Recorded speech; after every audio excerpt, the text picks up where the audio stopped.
네, 우리가 지난 시간에 바울과 바나바가 루스드라에서 전도를 할 때 그 루스드라에 있던 많은 사람들이 어, 이 바울의 그 전도를 듣고 변화가 돼서 이제 예수님을 믿게 되잖아요. 그런데 또 놀라운 일이 벌어지죠. 거기에 있던 사람들이 이 바울과 바나바를 신격화하면서 제우스와 헤르메스가 내려왔다라고 하면서 이들을 경배하고 제사를 지내려고 하는 그런 참으로 기가 막힌 일을 겪게 되잖아요. 거기서 바울과 바나바가 옷을 찢으면서 우리도 똑같은 당신들과 똑같은 성정을 가진 사람들이다 이렇게 말하는 것을 보았습니다. 그렇게 많은 사람들이 변화를 받고 또 그런 소동이 일어나니까 유대인들이 안디옥과 이고니온에까지 찾아와서 이제 충동을 해서 다시 바울과 바나바를 이제 핍박하기 시작합니다. 얼마나 핍박이 심했나 하면은요, 바울을 돌로 쳐서 거의 죽게 만듭니다. 오늘 본문 19절에 보니까 유대인들이 안디옥과 이고니온에 와서 우리를 충동하니 그들이 돌로 바울을 쳐서 죽은 줄로 알고 시외로 끌어내치니라 그랬습니다. 여러분, 이 돌로 내친다는 게 이게 참 우리가 지금 생각해 보면 돌을 들어서 사람을 쳐서 죽인다는 거 이게 정말 무서운 일이잖아요. 근데 이 돌로 사람을 쳐서 죽이는 이런 형벌이 유대교의 율법에 있습니다. 돌로 쳐서 죽이라는 게 여러 죄가 있는데 그 중에 특히 하나님을 모독한 사람들, 그 사람들은 돌로 쳐 죽이게 되어 있습니다. 그거를 우리가 스토닝이라고 그래요. 영어로 스토닝. 이거 어떻게 하는가 하면 원칙적으로는 땅을 파가지고 반 정도 사람을 묻습니다. 상체만 나오게. 그래서 돌을 던지는 거예요. 돌을 던지는데 돌을 던져서 사람들이 잘 맞아서 그렇게 금방 죽지 않잖아요. 돌을 막 던지면은 뭐 돌에 안 맞기도 하고 피해 가기도 하고 그러는데 그러면은 어떤 사람이 와서요 큰 돌을 들어서 이렇게 내리칩니다. 그래서 결국은 그 자리가 무덤이 되는 거예요. 돌로 쳐서 죽이는 아주 잔인한 형벌인데 유대인들이 그렇게까지 하면서 바울을 돌로 쳐 죽이려고 했던 도대체 이유가 뭘까요? 지난 시간에 유대인들이 믿었던 하나님 신앙, 유일 신앙이라고 그랬잖아요. 오직 한 분밖에 없다. 이 신앙에 조금이라도 흠집이 나거나 하나님을 모욕하는 그런 언사를 하면 유대인들은 참을 수가 없어서 돌로 쳐 죽이는 겁니다. 그 믿음이라는 게 아주 배타적이고 아주 뭐라 그래야 됩니까? 폭력적이라고 해야 되나요? 그런 믿음이에요. 자, 그런 유대인들한테 이 복음을 전한다는 게 정말 목숨을 걸어야 되는 일이에요. 그리고 이 유대인들이 이제 바울과 바나바를 쫓아다니면서 괴롭힙니다. 그래서 결국은 바울이 그 성에서 이제 나와서 더베로 갑니다. 그러니까 몸이 완전히 만시창이가 돼서 이제 루스드라에서 나온 거예요. 나와서 더베로 갔다가 다시 들어갑니다. 다시 들어가요.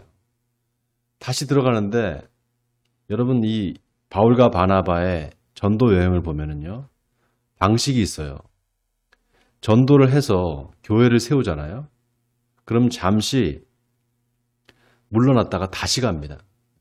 왜 다시 가느냐? 잘 믿음에 정착을 해서 잘 살고 있는지를 확인하는 거예요. 그리고 거기서 권면을 합니다. 뭐라고 권면을 하는가 하면요.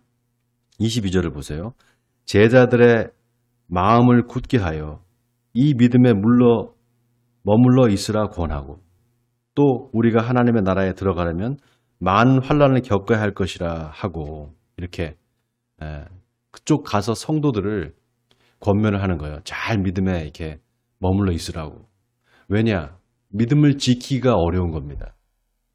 여러분 하나님을 믿는 것과요.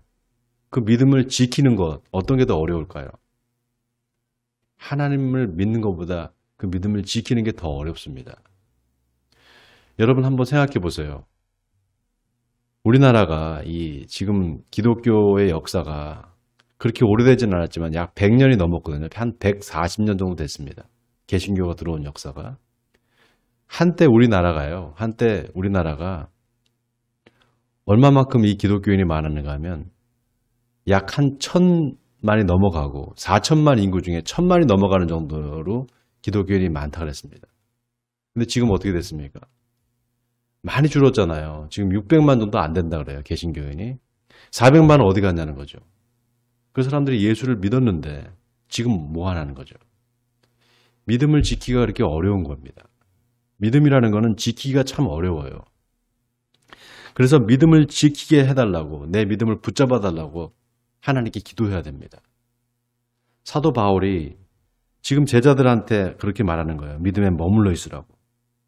자, 그리고 나서 교회 장로들을 택해서 금식기도 하라고 시킵니다. 네, 금식기도. 여러분, 이 금식이라는 게 원래 이 기독교의 전통은 아니었어요. 그런데 오늘 보면은 원래 유대교의 전통이잖아요. 유대교의 전통을 그대로 기독교가 받아들입니다.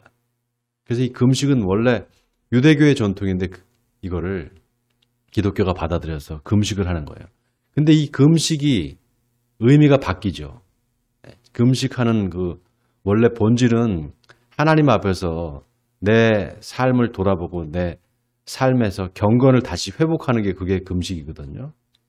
근데 유대인들은 그 금식을 어떤 외적인 걸로, 외식적인 걸로 그걸 자랑하는 것으로 썼습니다. 내가 이렇게 믿음이 좋은 사람이야. 이런 식으로 형식적으로 그 금식이 바뀌어버린 거예요. 그런데 다시금 이 금식을 새롭게 재정립하면서 기독교가 이걸 받아들이게 되는 겁니다. 하나님의 말씀에 내가 전혀 흔들림이 없이 이 세상에 빠지지 않냐고 이 믿음을 지키게 해달라는 그런 의미로 금식을 하는 겁니다. 네.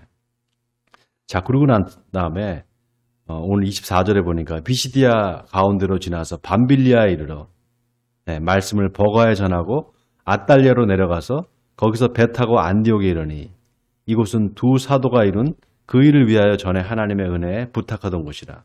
자, 여러분, 바울의 1차 전도 여행이 어디서부터 시작됐습니까? 제일 처음 안디옥에서부터 시작되잖아요. 안디옥에 선지자들이 있으니 하면서 시작했죠. 그 선지자 중에 바나바, 바울, 그 다음에 마나엔, 이렇게 여러 사람들이 있었다고 그랬잖아요. 그 중에 바울과 바나바를 따로 세워서 이 1차 전도 여행을 보내는 거거든요. 그러니까 지금 1차 전도 여행이 끝나고 지금 돌아온 거예요. 다시 안디옥까지. 그런데 여러분, 여기 중요한 포인트가 있어요. 오늘 이 말씀에. 바로 사도 바울이 말한 여기 하나님의 나라에 들어가려면 22절에 많은 환난을 겪어야 할 것이라 이 말입니다. 이 말이 오늘 핵심 구절이에요. 하나님의 나라에 들어가려면 많은 환난을 겪어야 할 것이다. 오늘 이 이야기를 사도 바울이 디모데한테 다시 한번 그때의 일을 회상하면서 디모데한테 보낸 편지가 있습니다. 바로 디모데 후서인데요. 디모데 후서 3장을 한번 보겠습니다. 디모데 후서 3장 12절을 보세요.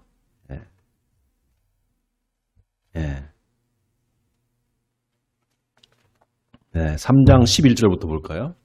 제가 가지고 있는 성경 346페이지인데요. 자, 디모데후서 3장 11절. 제가 읽을 테니까 여러분 따라오세요, 눈으로. 박해를 받음과 고난과 또한 안디옥과 이고니온과 루스드라에서 당한 일과 어떠한 박해를 받은 것을 네가 과연 보고 알았거니와 주께서 이 모든 것 가운데서 나를 건지셨느니라. 무릇 그리스도 예수 안에서 경건하게 살고자 하는 자는 박해를 받으리라. 자, 여러분, 이게 디모데 후서가요. 사도 바울이 디모데한테 자기 영적인 아들이라고 말하는 디모데한테 보낸 마지막 편지입니다. 이 마지막 편지를 끝으로 이제 사도 바울이 순교를 당해요. 마지막 편지를 보내면서 뭐라고 말합니까? 네가 본 바와 같이 네가 안디옥과 이고니온과 루스드라에서 내가 당한 그 고난을 보지 않았느냐? 내가 거반 죽게 매를 맞고 밖에 내쳐졌는데 결국 하나님께서 나를 살려주셨고 그렇게 하나님께서 나를 건지셨는데 그런 말을 하면서 뭐라고 말합니까? 무릇 그리스도 예수 안에서 경건하게 살고자 하는 자는 박해를 받을 것이다. 이 말을 한 겁니다.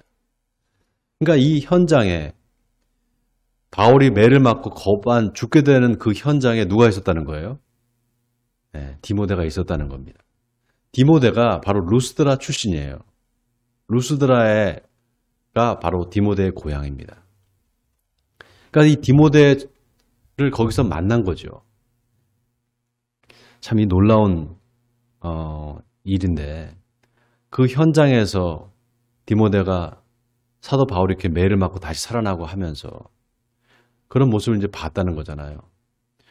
그럼에도 불구하고 말이죠. 그럼에도 불구하고 그렇게 박해를 당하고 그렇게 어려움을 당함에도 불구하고 그 디모데도 끝까지 그 믿음을 지키면서 하나님의 교회에서 사도로서 이제 봉사를 합니다.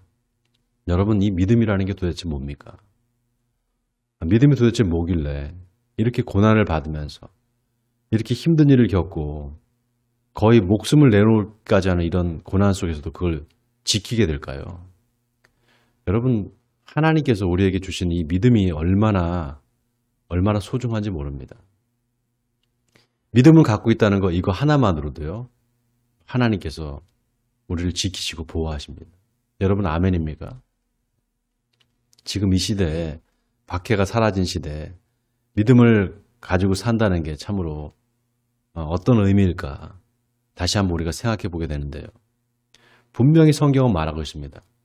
예수 그리스도를 믿고 그 말씀대로 살려고 하는 자가 어떤 고난을 받을 것이다. 반드시 고난을 받을 것이다. 이렇게 말하고 있잖아요.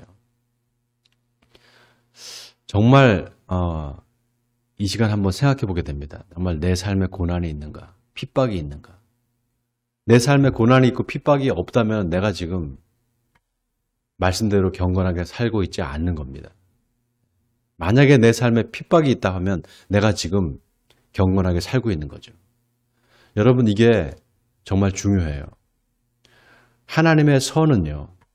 하나님 앞에서의 선은 반드시 그 선에 따르는 대가가 있어요. 하나님 주시는 상이 있죠. 그러나 악은 항상 선을 쫓아다니면서 선을 방해합니다. 오늘 성경에 보면 유대인들이 바나바와 바울을 쫓아다니면서 방해해요. 하나님의 일을 하려고 하는 사람들한테 마귀가 계속해서 방해를 하는 거예요. 그런데 중요한 거는 그렇게 쫓아다니면서 방해를 하는데도 불구하고 그 믿음을 지켜간다는 겁니다. 하나님의 선택받은 백성들은. 왜냐? 하나님께서 그 사람을 지키시기 때문입니다. 그렇기 때문에 우리가 내 힘으로 내가 내 능력으로 하나님을 잘 믿는다. 이거는 교만일 수 있습니다. 하나님께서 나를 도와주셔야 돼요. 그래서 우리가 기도가 필요합니다. 하나님 내 믿음을 지켜주시옵소서. 나를 모든 환난에서 구원해 주시옵소서. 이렇게 기도해야 될 줄 믿습니다. 여러분의 삶에 이런 핍박이 있기를